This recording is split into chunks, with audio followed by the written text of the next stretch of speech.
Mangwanani akanaka tinokugamuchirai zvekare kune chimwe chirongwa pano paZim Facebook Secrets and Confessions. Regai tibva tapinda mumamessages edu emuzuva ranhasi. Nganzi, hello Mukomanashi, please vigaiwo zita rangu.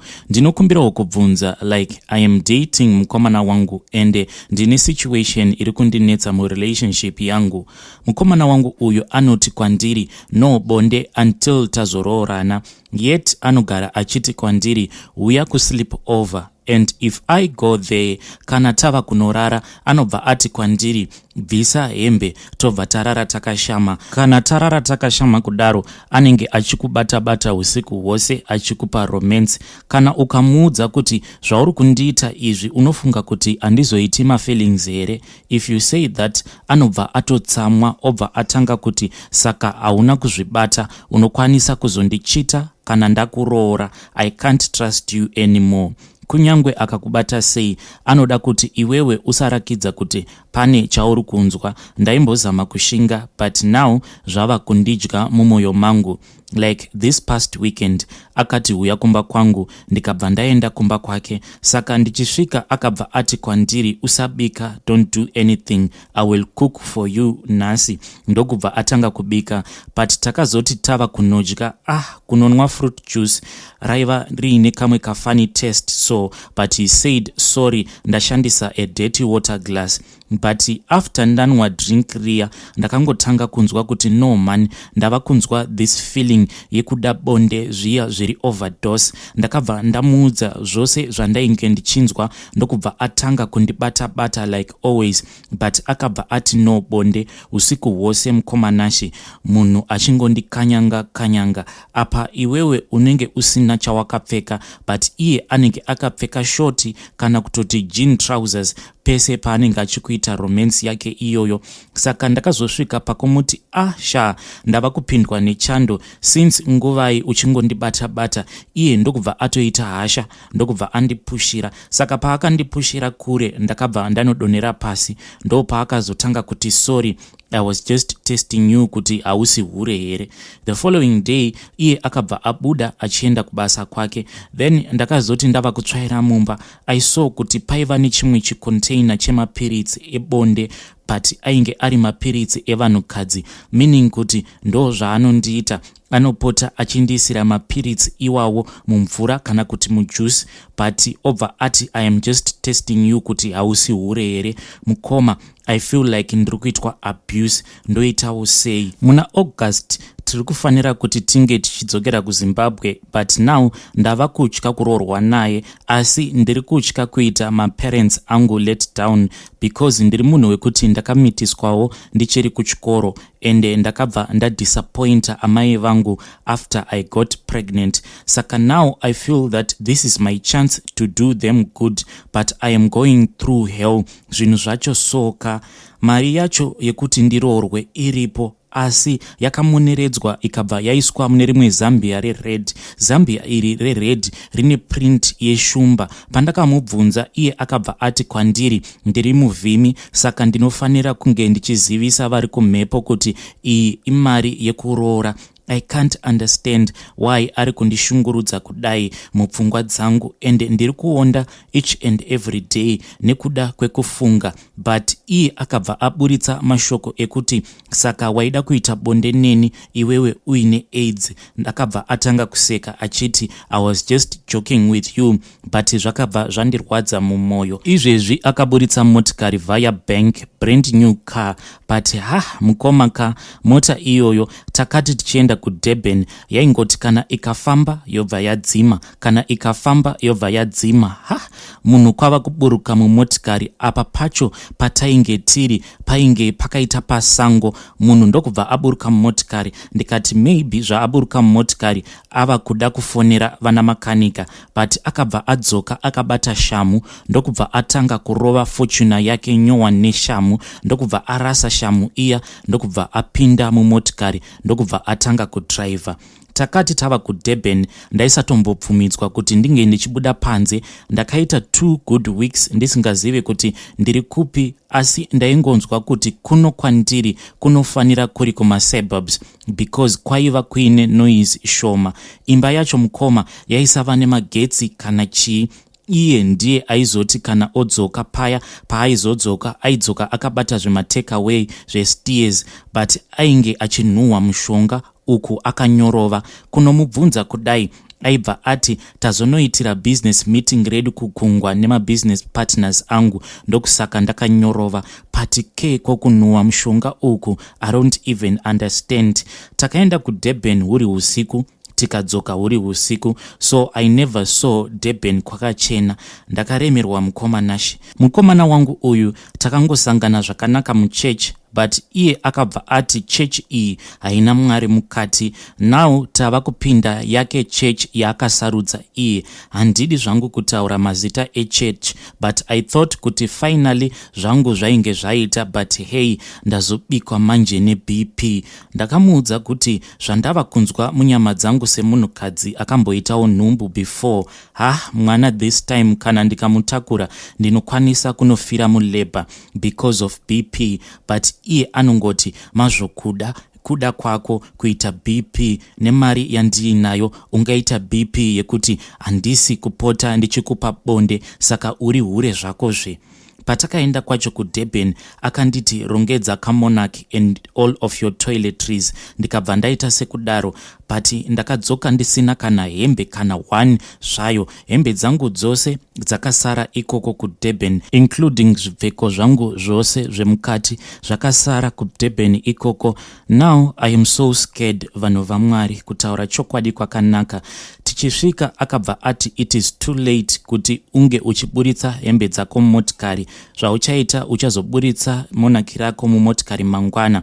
Then mangwana acho akabva abuda ndichiri ndakarara. I only woke up and I saw kuti ndainge ndiri ndega mumba. I don't know if he also slept kana kuti haana kana kutombogara arara kwacho.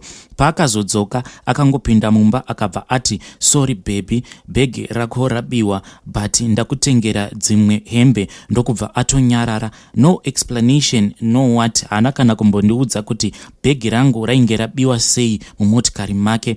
Ende ndo zvaari, like pamafoni handina kana foni yandinoti iyi ndo foni yangu. Anokwanisa kungouya kumba kana kungoti uya kumba.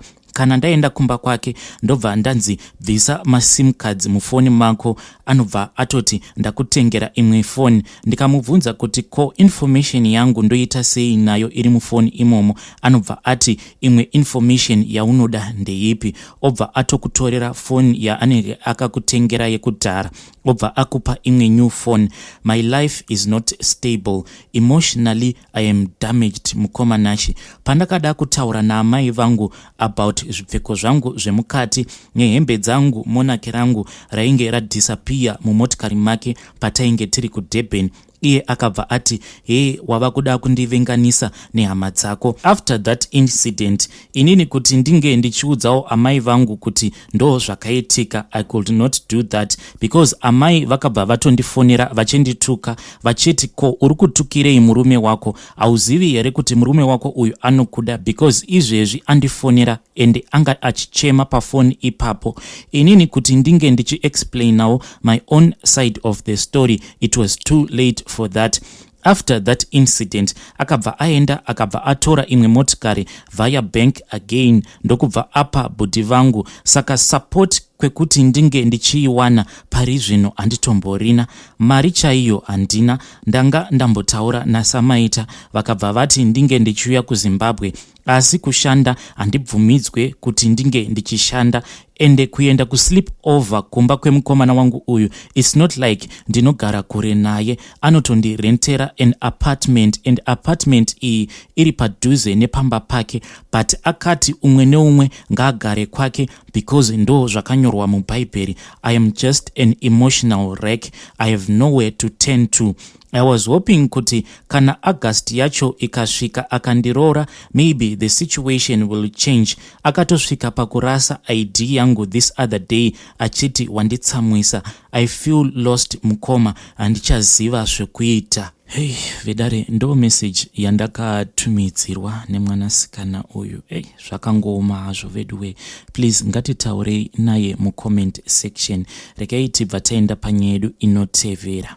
Hanzi hello mukomanashi, chitupa changu vikai. Inini ndiri musikana ane makore 28. Ndakakurira kumusha ndainge ndichigara nagogo amai vaamai vangu.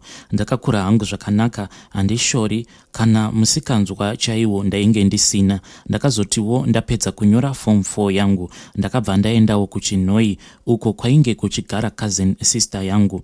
Takabva tatanga kugara tose zvakanaka, ndipo pandakazoitawo first boyfriend yangu. Ipapo ndainge ndava ne19 years ende ndanga ndichitori mhandara chaiyo. Ndakamuudzawo boyfriend yangu, iya yakabva yati no sex before marriage because ndainge ndichiri a virgin. Akabva abvuma hake, akabva afara. Takaita 4 months in love yainge ichitsva kwete zvekutamba. Ndainge ndatojairawo munhu wangu ndisisanyanya kumutya. Pakazotiwo one day akabva ati handei kumba kwedu, gogo vanoda kukuona. Ndakaramba hangu but akabva andimanikidza. Ndakazongopfuma ndikabva ndamuti ndinouya, ndobva ndangoita 5 minutes chete. Iye akabva ati yes. Akauya akabva anditora kudaro. Takabva taenda hedu kumba kwavo. Pose apa ndainge ndichifungidzira kuti kana tasvika kumba kwavo ndichanoona gogo vake, asi ndakasvika kumba kwavo paya ndokubva ndaona kuti pamba painge pasina kana vanhu. Vakomana ka denga havarione shuwa. Takati tapinda hedu mudining, apo hana yangu yainge yava kurova hayo. Handina kana kumbogara pasi. Ndakabva ndaramba ndakangomira. Ndakamubvunza kuti ko gogo vako varipi, zvikabva zvanzi havapo vose vakaenda kumusha, ndiri ndega pano. Apa munhu kwava kutoenda ndokubva anokiya door hake. Pandakaona kuti munhu ainge akiya door, ndakabva ndambozama kurwidzana naye ndichida kuzama kubuda mumba umu, asi munongozivawo varume vane simba. Akabva andidhonzera kurumu kwake, akabva anondidonhedzera pabhedhi pake. Mukoma akabva aita zvaakaita neni, akaisa chigunwe chake 1 kunhengo yangu, akabva aisa zvigunwe 2, ropa rikabva ratanga kubuda. Akabva aisa chimwe chigunwe zvekare chechi3, akabva azoisa chimwe chigunwe kusvikira zvaita 4, kusvikira ndatoisa ruoko rwese.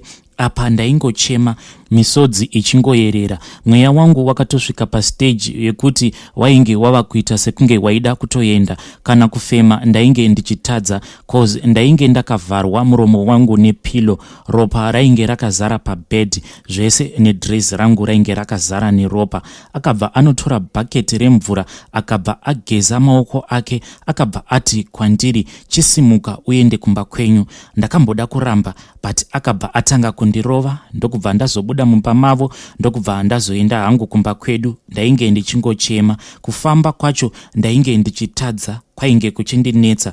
Lucky enough sisi vangu vainge vasipo. Ndakabva ndasvika ndokubva ndageza, asi zvairwadza. Ndainge ndakuvara zvakanyanya, ndainzwa pain mukati, kana kuita weti zvairwadza. Ndakazotanga kugarira mvura inotonhora yainge iine salt. Kuzora kwandainge ndichiita vaseline nekugarira mvura yainge iine salt kwainge kuri kuzama kuzvipodza. Ndokubva ndazopora hangu, asi ndakangopora hangu panyama, asi mwoyo wangu wakabva wadambuka. Ndakamuudza kuti ndinoda kuti ange achindiripa. Pasina izvozvo kana ndikafa, zvose zvaakandiita izvi ndiyo ngozi. Ndianiko akambobviswa humhandara nemaoko? Kana ndakazvitarisa pamira ndinotoona kuti handisisiri mukadzi. Ndinozvibvunza kuti asi ndiri mhuka here? Why akandiita zvakadaro kana kuri kunzi ndiri munhu? Akandisiya neronda risingapore mumwoyo mangu. Vedu weka kunze uko kune mhondi. Nyaya iyi yakaitika 9 years ago but ropa racho richiri fresh. Ndinochema kana ndikatanga kuzvifunga. Dambudziko randava naro mukoma nderekuti now ndakavenga sex zvisingaiti. ende handitombonzwi kunakirwa nayo. Kana ndikatoita sex ndinotopedza kuita bonde misodzi yangu ichingoyerera. Kana ndikabvunzwa kuti ko uri kuchemei, ndinobva ndangoti hapana. Paromance paya handitombodi futi kubatwa nezvigunwe panhengo yangu. Ndiyowo secret yangu, handina kana wandakamboudza hangu. Dai munhu uyu akazoitawo mari mulife make, ndaigona kufungidzira kuti pamwe akashandisa ropa rangu kuita mari, asi kana ndikamutarisa atoriwo nenhamo hake, haana kana life inoshamisira. Vedare ndo message yandatumidzirwa nemwanasikana. Inini ndiri kufungidzira kuti munhu uyu anofanira kusungiswa. Kana kuri kunzi munoshandidzanawo nemaorganizations anobatsirawo vanhu vanenge vakambobatwawo chibharo, please contact me. Zvekare kana muchishandidzana nevanhu vemutemo, inbox me. Munhu uyu anofanira kutsvakwa, obatwa, oripa mhosva yake. Anofanira kuti ange achisungisiwa. Hakuna zvinhu zvakadaro kuti munhu unobata mwana weumwe munhu obva wamubvisa umhandara hwake uchishandisa ruwoko rwako. Hanzi akapinza ruwoko rwake kusvikira rwakwana. This man must be arrested. Vadiwa vateereri, ndo messages andanga ndakakubatirai. I'll be back with more messages.